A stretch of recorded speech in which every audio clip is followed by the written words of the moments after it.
आप सबका दिल से स्वागत है। आज मैं आपको एक ऐसे इंसान की कहानी सुनाऊँगा, सच्ची कहानी, जो मर गया और 90 मिनट्स के बाद मतलब 1.5 घंटे के बाद फिर से ज़िंदा हो गया। पता है, कोई बिलीव नहीं करने वाला है, बट ये सच्ची कहानी है। इस पर बुक लिखी गई है, इस पर मूवी बनी है। कहानी ख़त्म होने के बाद आप बुक चेक कर लेना, मूवी चेक कर लेना और इंटरनेट पर जाकर चेक कर लेना। आदमी मर जाता है, 1.5 घंटे के बाद वो ज़िंदा होता है और मरने के बाद उसने जो चीज़ें देखी वो सब लोगों को बताता है।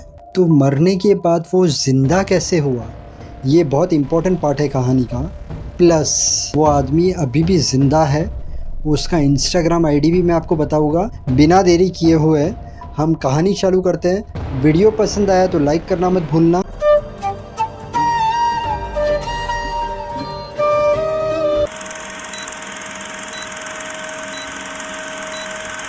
डॉन पाइपर, इनका जन्म होता है अप्रैल 11, 1950, टेक्सास, यूएसए।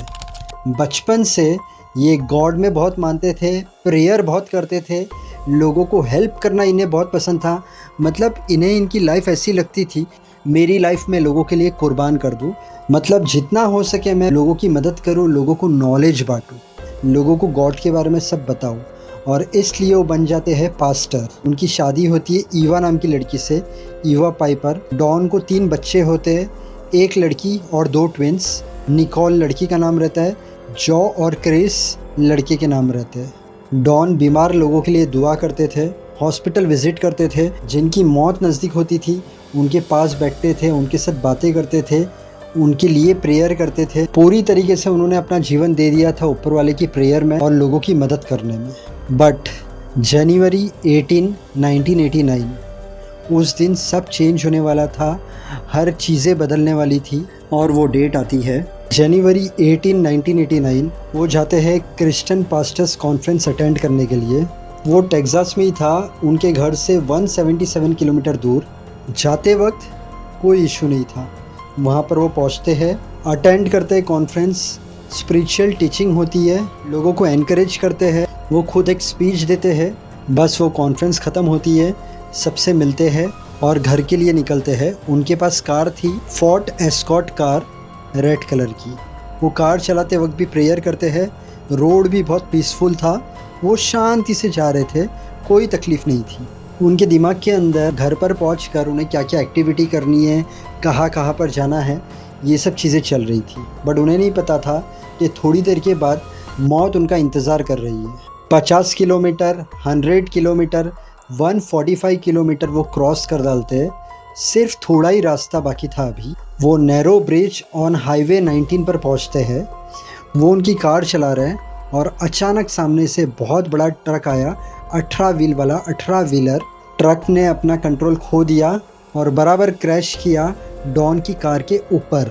कार इस तरीके से क्रश हो गई लाइक पेपर। डॉन पाइपर की चेस्ट, आर्म्स, लेग्स सब टूट गए, हर जगह सिर्फ ब्लड ब्लड ब्लड।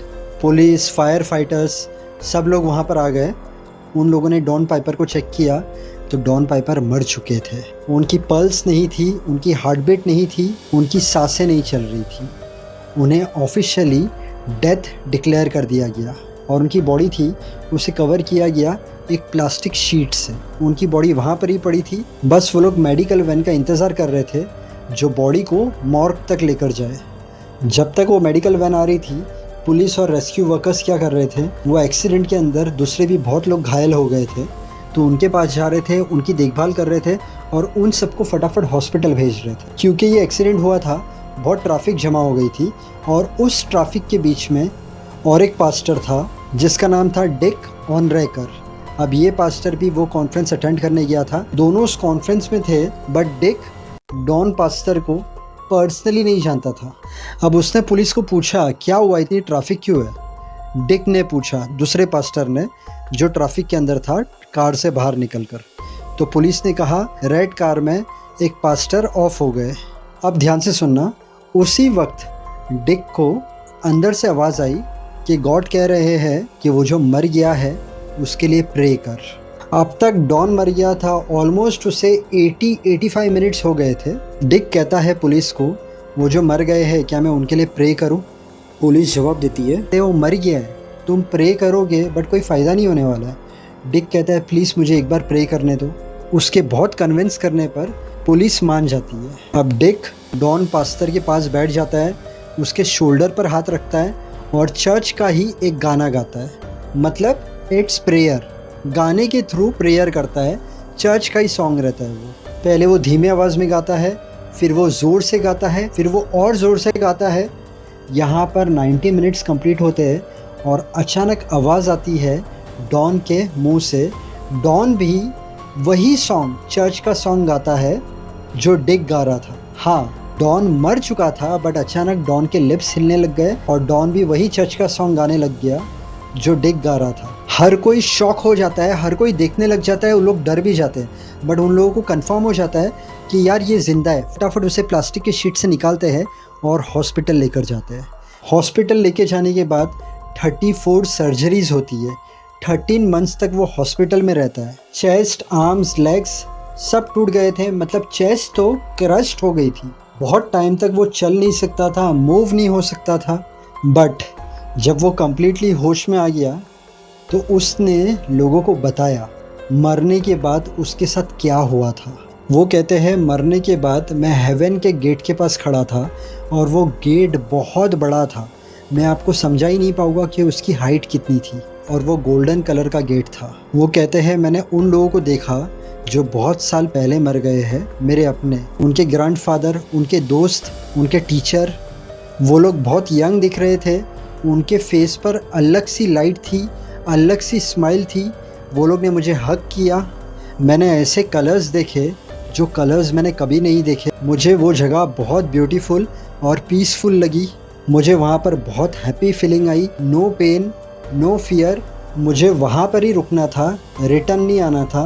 बट अचानक मेरे कानों में एक सॉन्ग आया और मुझे लगा किसी ने मुझे खींचा और मैं अचानक उठ गया और मैं वही चर्च का सॉन्ग गाने लग गया। वो कहते हैं शायद मुझे गॉड ने सेकंड चांस इसलिए दिया है ताकि मैं दुनिया को बता सकूं कि हेवन है, जन्नत है। 2004 में उन्होंने खुद ने खुद की बुक लिखी है 90 मिनट्स इन हेवन और 2015 में इस पर एक मूवी भी आई है 90 मिनट्स इन हेवन। बंदा मर जाता है और 90 मिनट्स, 1.5 घंटे के बाद उसे होश आता है, जबकि उसे डेथ डिक्लेयर कर दिया गया था। अब उन्होंने जो जो चीज़ें देखी उस पर आप विश्वास कर सकते हो, नहीं विश्वास कर सकते हो, ये डिपेंड करता है। बट वो मर तो गए थे, वो मर तो गए थे, 1.5 घंटे के बाद वो फिर से ज़िंदा हुए। ये मिरेकल से कम नहीं है, ये चीज़ रियल में हुई है। ये मेरा वीडियो ख़त्म होगा, उसके बाद आप जाकर चेक कर सकते हो। जो जो चीज़ मैंने कही है सब चीज़ों पर रिसर्च करने के बाद मैंने ये सच्ची कहानी बताई है। अब एक छोटी सी बात मैं आपसे करता हूँ। उन्होंने इतने अच्छे काम किए, लोगों की ब्लेसिंग ली। ऊपर वाले ने कहा तो मैं और एक चांस देता हूँ, जी लो, और ऊपर वाले ने उन्हें ज़िंदा कर दिया। लाइफ में पैसा जितना इम्पोर्टेंट है उससे बहुत ज़्यादा इम्पोर्टेंट है ब्लेसिंग। बहुत सारे टाइम कोई बच जाता है एक्सीडेंट से, तो हम कहते हैं इसके नसीब कितने अच्छे हैं, बट एक्चुअली दुआ, ब्लेसिंग बीच में आ जाती है और इंसान बच जाता है। या फिर इंसान कभी कभी ऐसी तकलीफ़ में आ जाता है और वो तकलीफ़ से निकल जाता है। तो वो ऐसे ही नहीं निकलता है तकलीफ़ से, वो निकलता है क्योंकि उसने अच्छे काम किए हैं। तो जितना हो सके लाइफ के अंदर अच्छे काम करना। आप अगर किसी की मदद कर सको तो मदद करना। ये वीडियो के पहले मैंने लियोनार्डो का वीडियो डाला है, अगर आपने वो वीडियो नहीं देखा है जाकर देखना, बहुत अच्छा वीडियो है। थोड़ी सी चीज़ें मैं बताता हूँ। लियोनार्डो की गर्लफ्रेंड जब 25 साल की होती थी तो ब्रेकअप कर देता था। अब गर्लफ्रेंड का उसे कर्स लगा और उसकी लाइफ में अलग अलग मुश्किलें आना चालू हो गई, जैसे कि वो मरने ही वाला था। ज़्यादा मैं नहीं बताता हूँ, आप कहानी देखना, आपको बहुत अच्छी लगेगी।